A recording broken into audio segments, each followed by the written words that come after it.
Nós vamos falar nessa noite sobre 3 sintomas de uma doença fatal. É o nosso tema de hoje. Vou falar sobre uma doença fatal. E vou falar como identificar essa doença. Vou falar como é que a gente pode lidar com essa doença e qual é o remédio para ser curado dessa doença.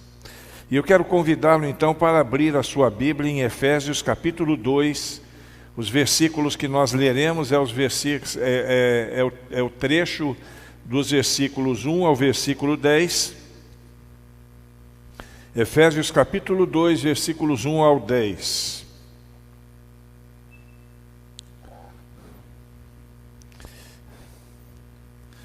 Vamos ler. Você pode me acompanhar na sua Bíblia. E vos vivificou, estando vós mortos em ofensas e pecados, em que noutro tempo andastes segundo o curso deste mundo, segundo o príncipe das potestades do ar, do espírito que agora opera nos cílios da desobediência, entre os quais todos nós também antes andávamos, nos desejos da nossa carne, fazendo a vontade da carne e dos pensamentos, e éramos por natureza filhos da ira, como os outros também.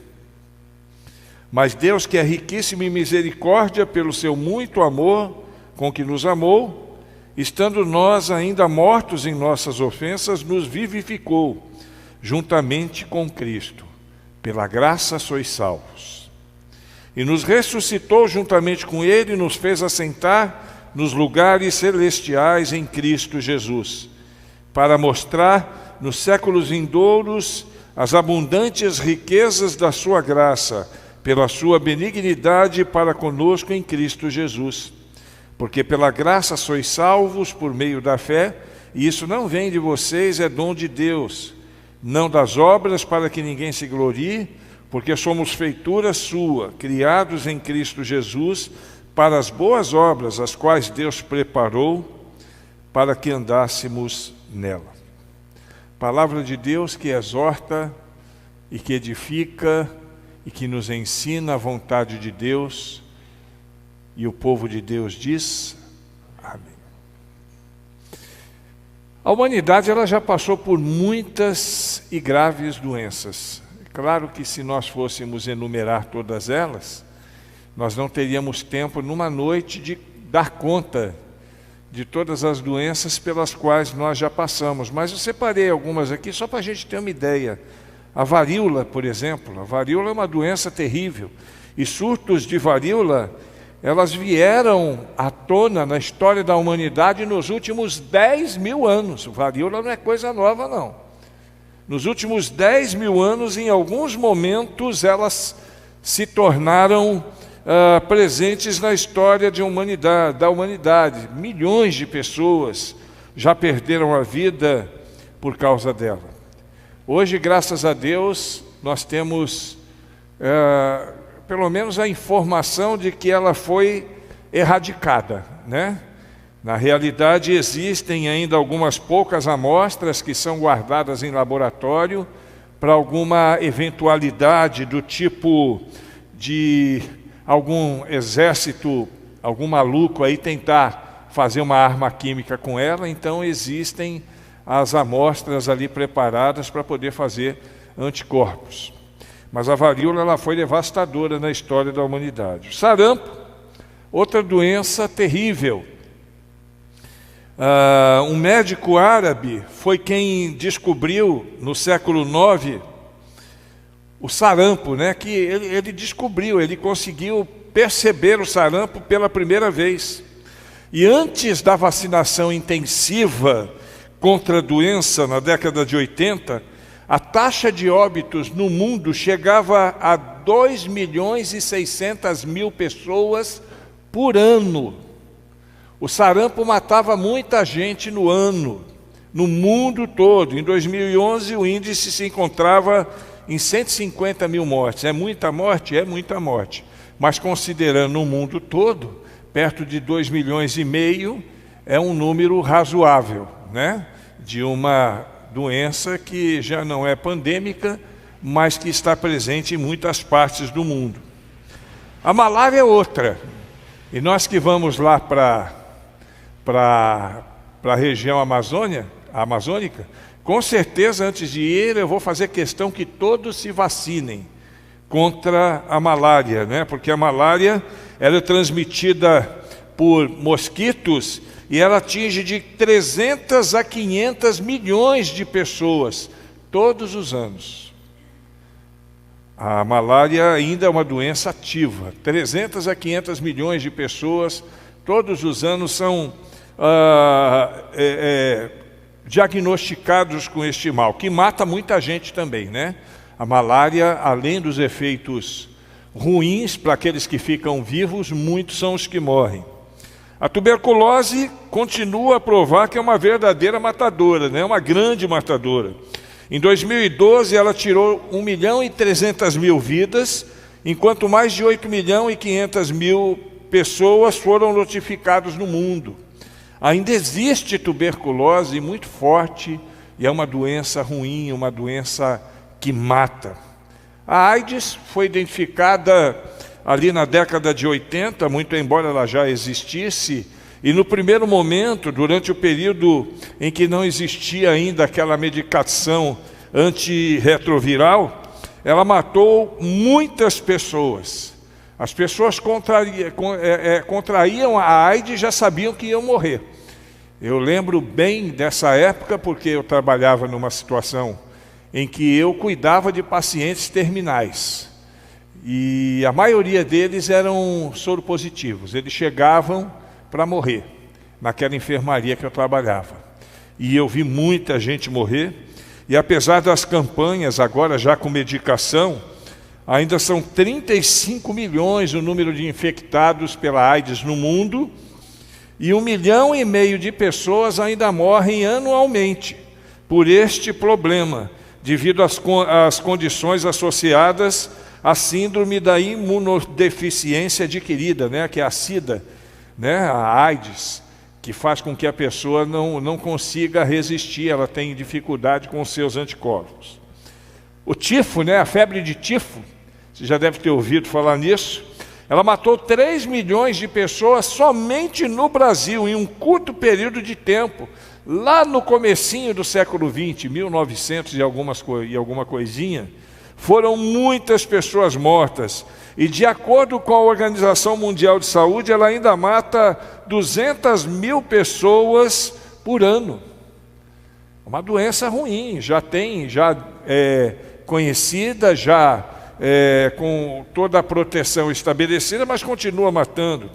E assim o câncer, né, que mata aproximadamente 7,5 milhões de pessoas todos os anos. O câncer é uma doença também incurável e o pessoal corre aí tentando encontrar uma forma de lidar com isso. A famosa peste negra, que teve notoriedade no século XIV, né, e durante 5 anos matou 20 milhões de pessoas no mundo todo. A gripe espanhola e, recentemente agora, a famosa Covid, que matou 15 milhões de pessoas no mundo todo. E, graças a Deus, a maioria dessas doenças, se não todas elas, já estão sob controle, e algumas, inclusive, erradicadas, né? Como é o caso da varíola, e nós agradecemos a Deus por isso. Existe, porém, uma doença que é pior do que todas essas juntas. Imagine a soma de todas essas doenças. E sem dividir para tirar a média, multiplicando. Ainda assim, existe uma doença que é pior do que todas elas juntas. Porque essas doenças, elas provocaram morte de milhões, de bilhões de pessoas no mundo todo. Mas a doença a que me refiro, ela produz uma morte diferente, que nós chamamos de morte eterna. É uma morte diferente da morte da Covid. Todas as pessoas que morreram de todas as outras doenças que nós falamos, elas ainda terão uma forma de vida em outra dimensão, pelo menos no juízo final. Todas elas vão estar por lá, né? E nós pedimos a Deus que a grande maioria delas esteja vacinada para que possa não ser pega por esta morte, que é a morte eterna. Mas a doença a qual eu me refiro, depois de consumada, ela gera a morte e uma morte eterna. Eu acredito que só de estar falando aqui, você já sabe de que doença eu estou me referindo. A que doença eu estou me referindo? Sim, eu estou falando do pecado. Não existe, não existiu e nunca existirá nenhum artigo científico, nenhuma pesquisa, nenhum projeto científico capaz de erradicá-la, capaz de controlá-la, capaz de curá-la, dentro de qualquer campo da ciência que você imaginar. Não existe. Porque para essa doença existe um único remédio. E o único remédio para essa doença chama-se Jesus Cristo. É o único remédio. Porque foi Ele que morreu por nós a fim de nos vacinar. E é o único remédio para aqueles que estão mortos no pecado, e nós vamos falar sobre isso, a fim de que nós possamos vencer essa doença e estarmos curados de uma vez por todas. É sobre isso que eu quero falar nessa noite, de maneira simples. Os irmãos sabem que eu não venho aqui para fazer explanação teológica profunda, eu venho aqui para falar aquilo que nos interessa, aquilo que nos é importante de saber, muito embora todo o conteúdo daquilo que nós falamos está embasado em teologia, naquilo que é correto, naquilo que é bíblico. Mas eu queria falar da morte, porque isso é muito importante que nós entendamos, enquanto ainda estamos vivos. Precisamos entender disso. A morte, ela significa literalmente separação. A palavra morte, ela quer dizer separação. E a Bíblia fala de morte pelo menos em 5 sentidos diferentes. A Bíblia menciona a morte em 5 contextos, em 5 sentidos diferentes. O primeiro é a morte física, que nós conhecemos tão bem. É o fim da vida humana na nossa dimensão. É quando a gente deixa de respirar, quando o coração para de bater, quando a gente para de pensar, e quando a gente chega lá, alguns chamam de terra santa, né, no cemitério, e aí alguém diz assim: e o pó volte ao pó e o espírito volte a Deus que o deu. Ali é a morte física. Ali já foi. E por essa morte a Bíblia diz que todos nós passaremos. Independente de você ser crente, espírita, ateu, evangélico, católico, não importa. Todos nós vamos passar por ela. A Bíblia diz isso. Ao homem está reservado morrer uma vez, vindo depois disso o juízo. Os nossos amigos espíritas acreditam numa sucessão de vidas aqui na Terra, né? Aquela doutrina que eles chamam de reencarnação. Nós, muito embora respeitamos, eu sei que tem alguns espíritas que sempre me assistem, muito embora respeitamos o ponto de vista deles, de vocês que nos assistem, nós preferimos caminhar com a Bíblia, que diz que ao homem está reservado morrer uma única vez. A Bíblia é a nossa regra de fé e prática, e por isso nós acreditamos dessa forma. Então, ao homem está ordenado morrer uma vez, e essa morte é a morte física. A segunda morte é a morte espiritual, ou é a segunda morte, como é citado em Apocalipse, né? Apocalipse, versículo 14 do capítulo 20, diz assim: e a morte e o inferno foram lançados no lago de fogo. Essa é a segunda morte. A segunda morte, então, não é a separação física, é a separação eterna de Deus. A partir dessa segunda morte, as pessoas não têm mais condições de se relacionarem com Deus, porque elas são lançadas numa dimensão diferente daquela dimensão em que Deus habita. A segunda morte. Alguns passarão pela segunda morte. Não todos, alguns passarão. E eu gostaria e espero, e o próprio Deus deseja que todos sejam salvos. Que muito poucos passem por lá, mas a gente sabe que grande parte da humanidade vai viver o dano da segunda morte. Aí tem as outras 3. A terceira é a morte pelo pecado. Jesus Cristo é quem morre pelo pecado. A quarta é a morte para o pecado. E a quinta é a morte nos pecados. E essas três últimas nós identificamos de forma muito bacana em Lucas capítulo 23, no evento da crucificação de Cristo. Eu já preguei sobre isso, só para poder lembrá-los. Jesus estava entre três malfeitores e os três estavam morrendo naquele dia. Jesus no meio estava morrendo pelos pecados de todos nós. O da sua direita estava morrendo para o pecado, porque em determinado momento, ali em Lucas 23, ele reconhece que ele precisava mudar sua caminhada, ele confessa, ele pede perdão a Deus e recebe a misericórdia do Senhor. Então ele morreu para o pecado naquele momento.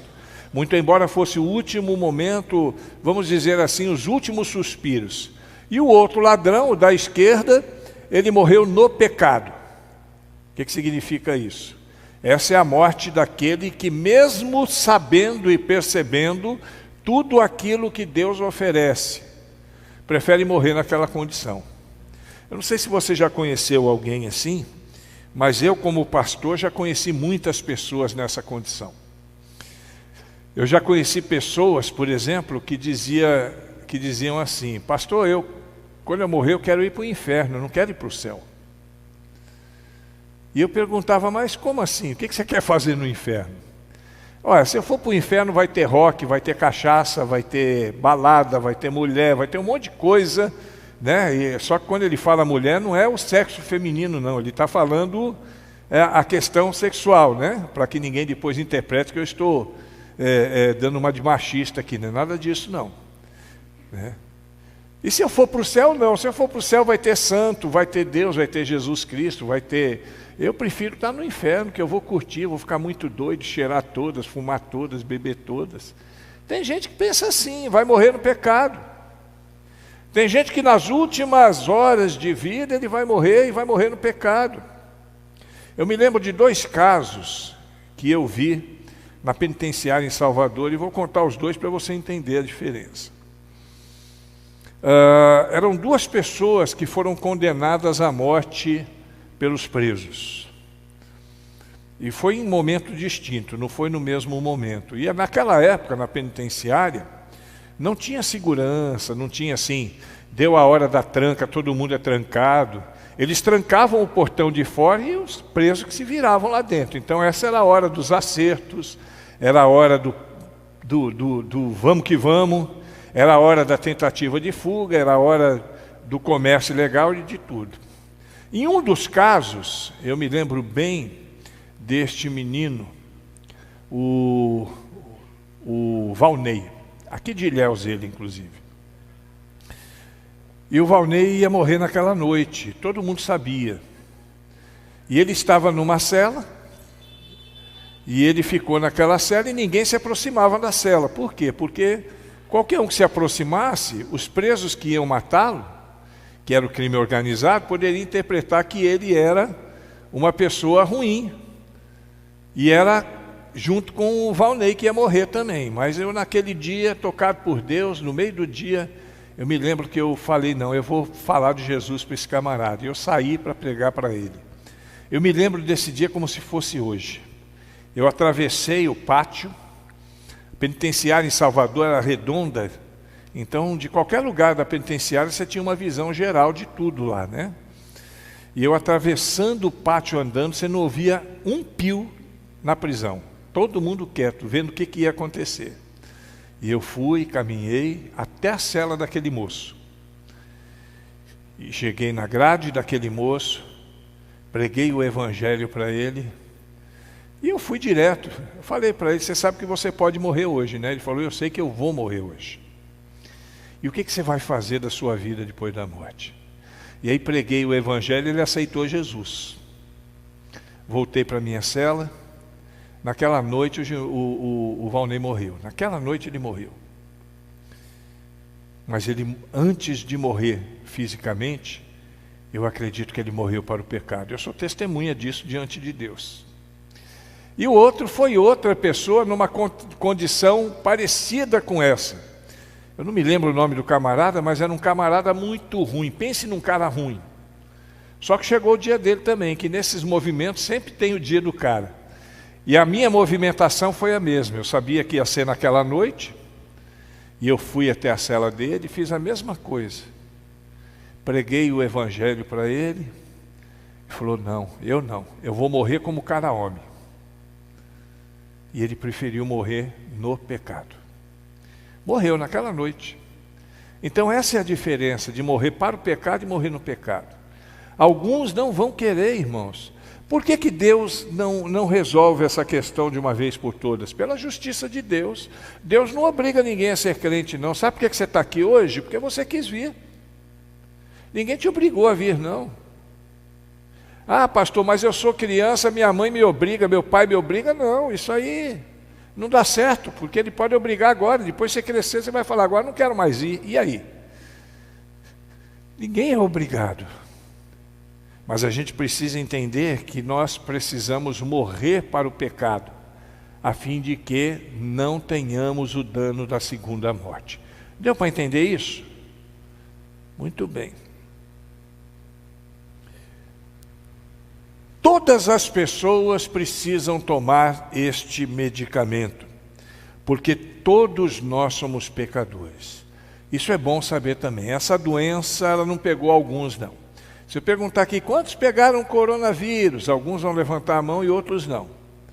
Mas se eu perguntar quantos são pecadores, todo mundo tem que levantar a mão. Se você não levantar a mão, você é um pecador e além de pecador é mentiroso. Porque a Bíblia diz que se alguém disser que não tem pecado é mentiroso, mesmo estando na igreja. Eu vou ser o primeiro a levantar a mão porque eu sou um pecador. Aliás, eu sou o maior pecador dessa igreja, né? Eu acho que não tem nenhum pecador maior do que eu aqui, com os meus quase 2 metros de tamanho. Todos nós precisamos desse remédio. Todos nós. E nós precisamos entender que sem esse remédio nós estamos perdidos.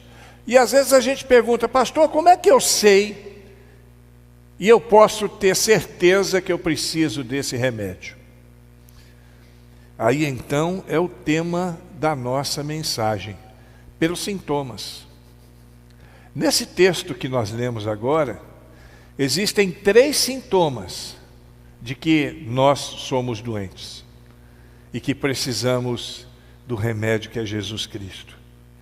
E eu queria ver com você agora, rapidamente, esses 3 sintomas. O primeiro sintoma dessa pessoa que está moribunda, que já está morta nos seus delitos e pecados e não sabe, é quando a pessoa anda segundo o curso desse mundo. No versículo 2.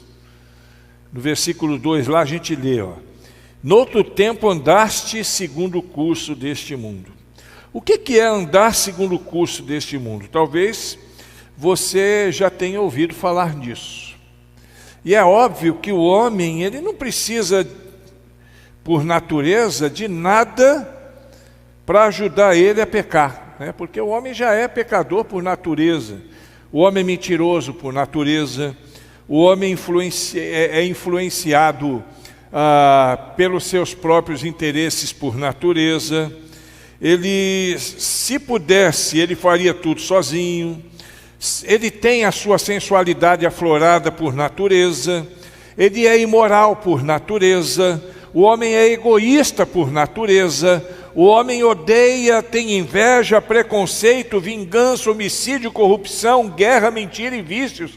Por natureza. Todo homem é assim, irmãos.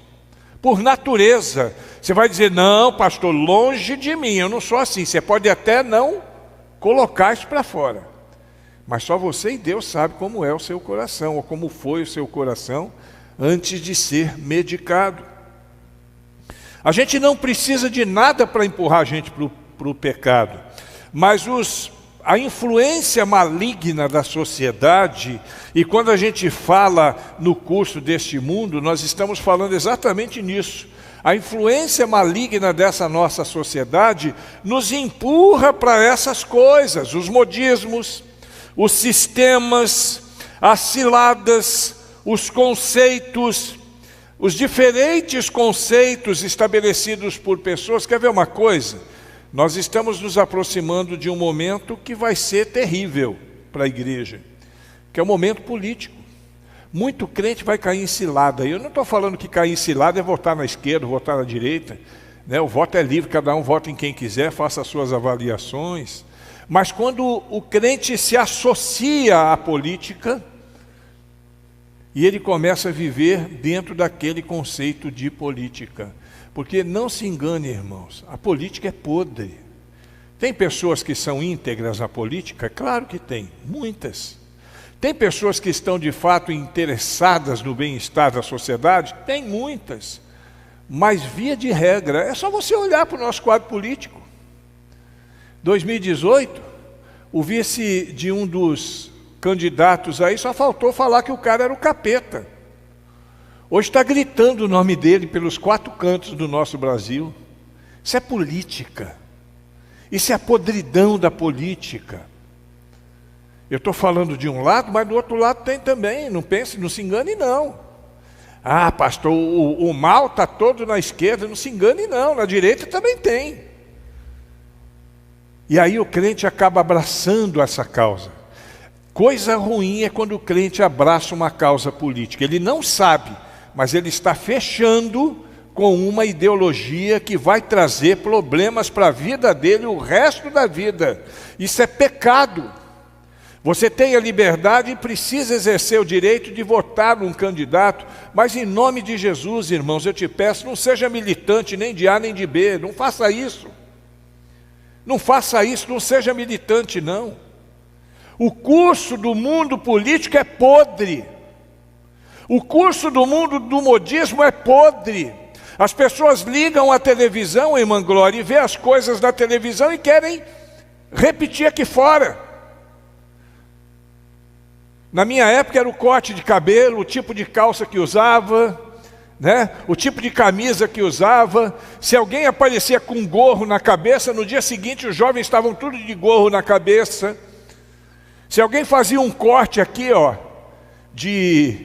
aqui de navalha, aqui no meio da sobrancelha, no dia seguinte está todo mundo com um corte de navalha na sobrancelha. É pecado fazer um corte de navalha na sobrancelha? Não é.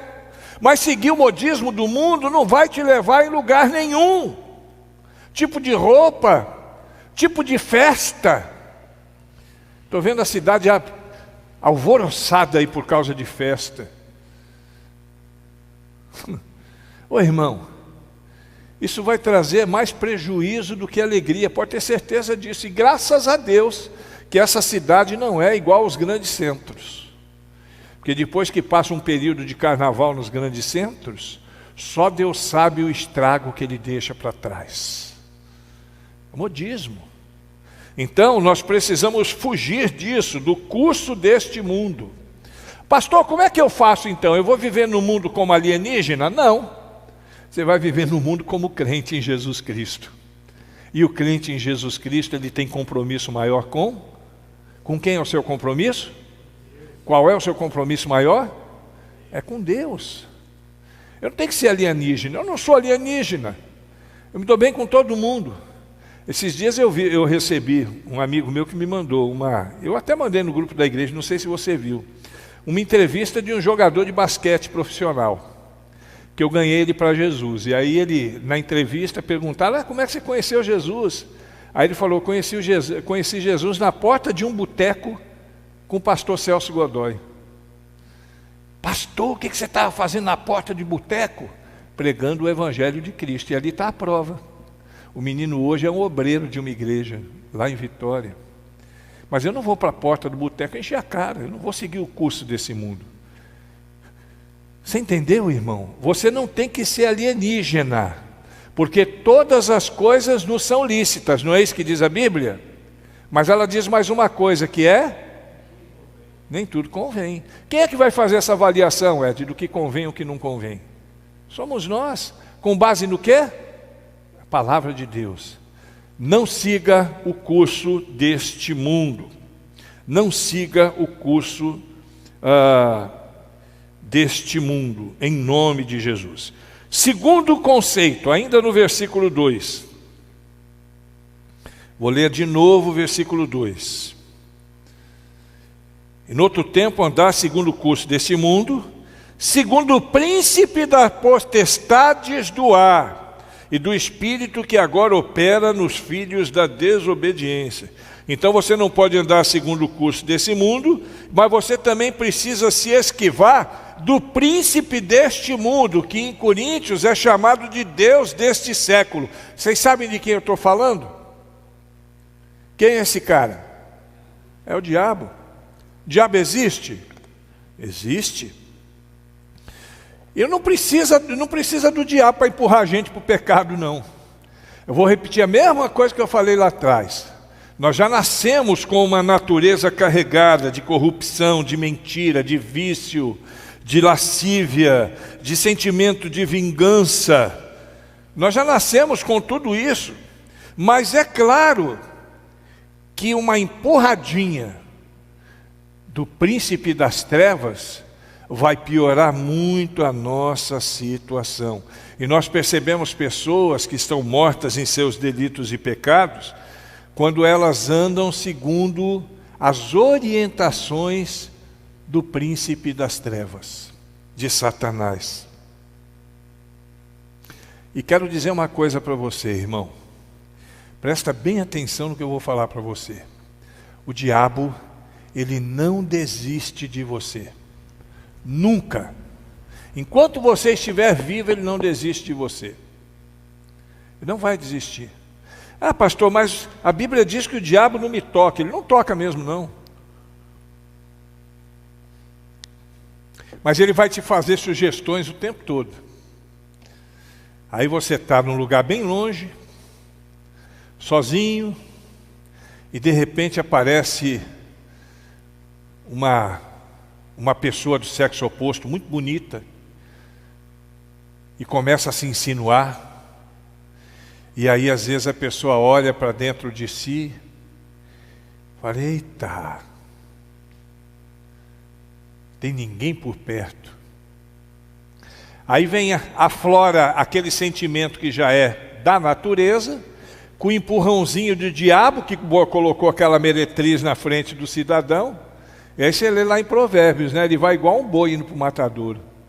Vai que vai. Sabe o que acontece um dia mais cedo ou mais tarde? A casa cai. A casa cai, não vou falar nomes, mas tem pelo menos 3 pastores batistas próximos a mim, do meu relacionamento, que nos últimos 6 meses caíram numa situação como essa. Estou falando de pastor. Por que estou falando de pastor? Pastor é mais santo que os outros? Não, mas só para você ter uma referência. Se o pastor cai, quanto mais a ovelha, né? Isso pode acontecer porque o diabo vai sempre armar o circo. Presta atenção no que eu vou te dizer. O diabo arma o circo. Ele arma o circo. Ele faz com que as coisas sejam todas favoráveis. E depois que você entrou no circo, depois que você pagou o ingresso e entrou no circo, aí você vai ter que participar do espetáculo. E não tem para onde correr. Se você desistir no meio, eu conheço um que desistiu no meio. Acabou o ministério dele. De dar pena. Um menino bom. Acabou a vida ministerial dele. E a vida familiar ficou abalada. Ele não consumou não, hein?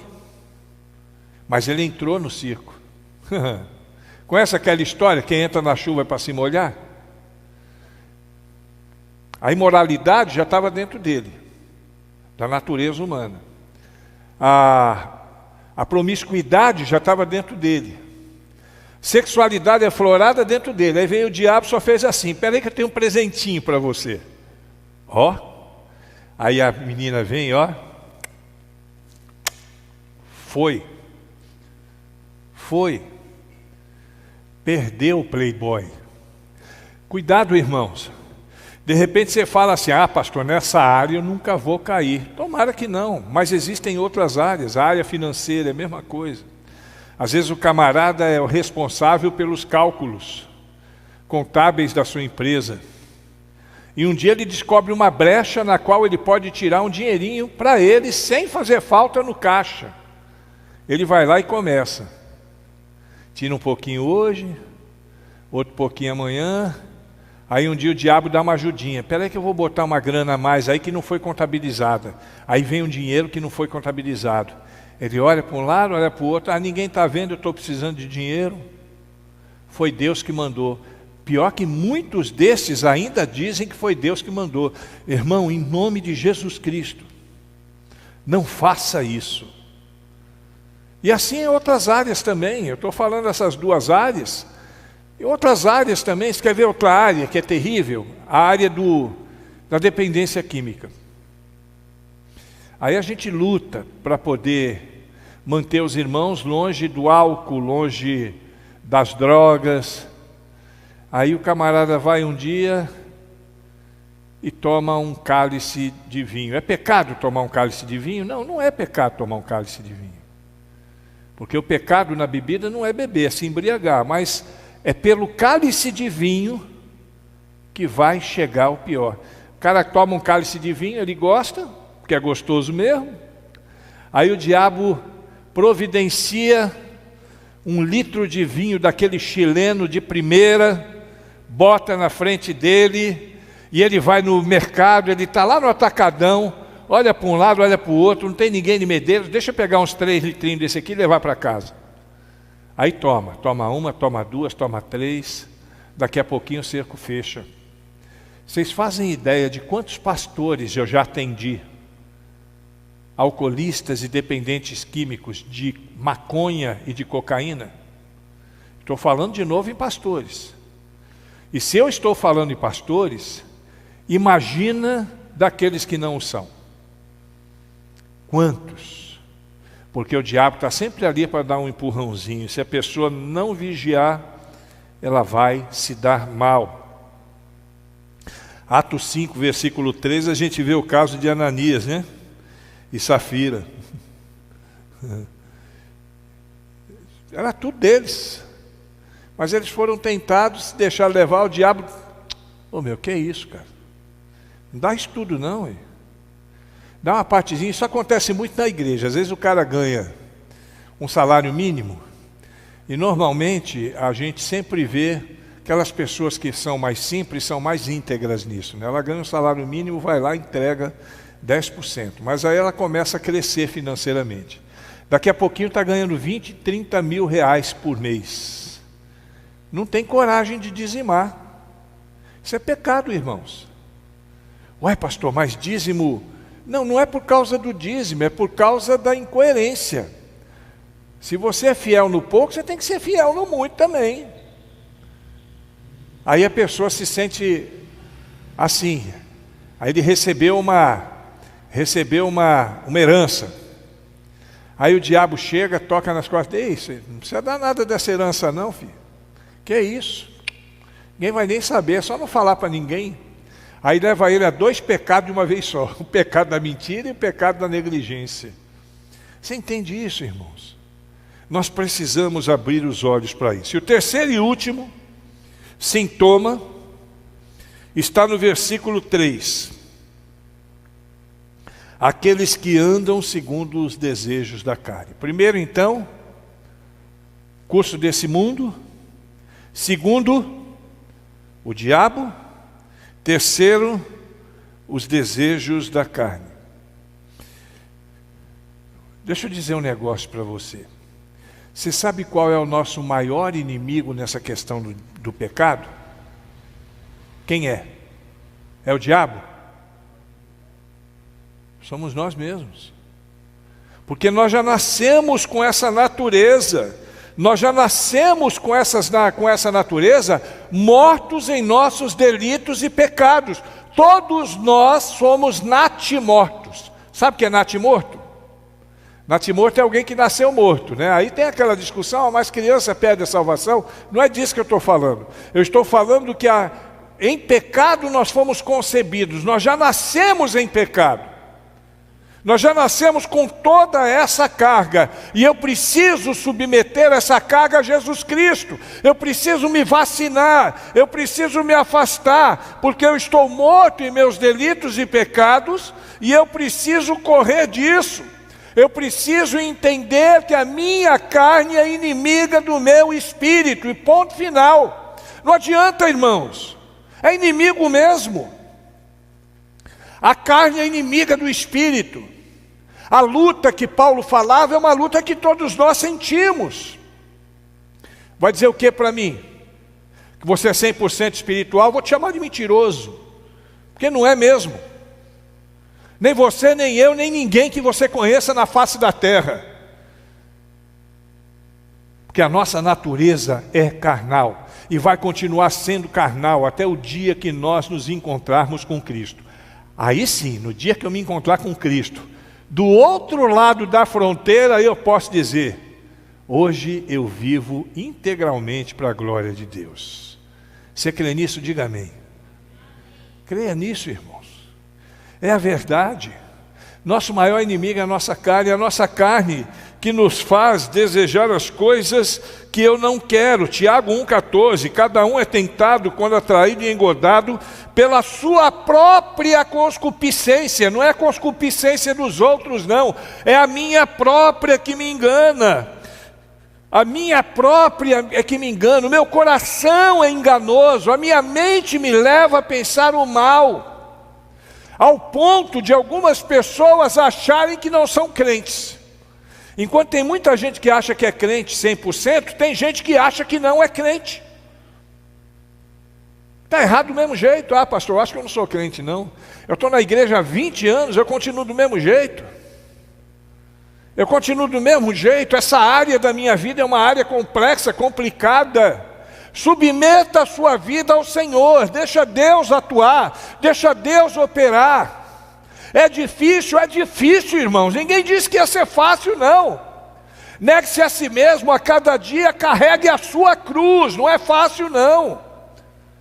Abrir mão de si mesmo, daquilo que você gosta, daquilo que você deseja, da sua própria carne. Ela chega a balançar. A carne balança. Mas uma boa notícia para você é que a Bíblia diz que não existe tentação maior do que aquela que a gente pode suportar. Amém? Nós podemos suportar todas elas. Então, quando você estiver naquele momento que você pensa assim, eu não aguento mais, é naquele momento que Deus vai te dar o escape. Agora você precisa se submeter. Nós vamos vencer a carne não pelas nossas próprias forças. Não dá para vencer a carne pelas próprias forças. Só pela graça, misericórdia e poder de Deus. Aquelas pessoas que todos os dias, tem gente que é assim, todo dia, de noite, quando ora, pede perdão a Deus: Senhor, eu errei de novo naquela área. Aí vai dormir. No dia seguinte, a misericórdia do Senhor se renova na vida dele. E ele vai passar o dia. E quando chegar no final do dia, ele está pedindo perdão de novo pela mesma coisa. Isso é muito mais comum do que você imagina, irmãos. Talvez você viva isso. Porque a carne é forte para poder nos trazer a uma condição de pecado. Quando a Bíblia diz que a carne é fraca, é nesse sentido. Estou falando forte, né? Mas está entendendo. Ela é forte para nos fazer submeter. Mas maior é aquele que nos dá esperança. É o único remédio para a nossa doença. O diagnóstico é perfeito. O homem natural está mesmo morto em seus delitos e pecados, como diz a palavra de Deus, arrastado pelo mundo por Satanás e pelos desejos da sua própria carne, perdido sem esperança. Mas Jesus Cristo é o remédio que Deus nos deu, para que nós tenhamos vida e vida em abundância em Cristo Jesus. Feche os seus olhos agora, curve a sua cabeça.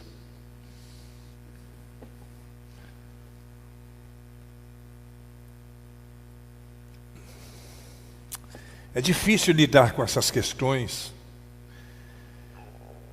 Porque nós enfrentamos duas dificuldades. Primeira, a dificuldade daqueles que não conseguem.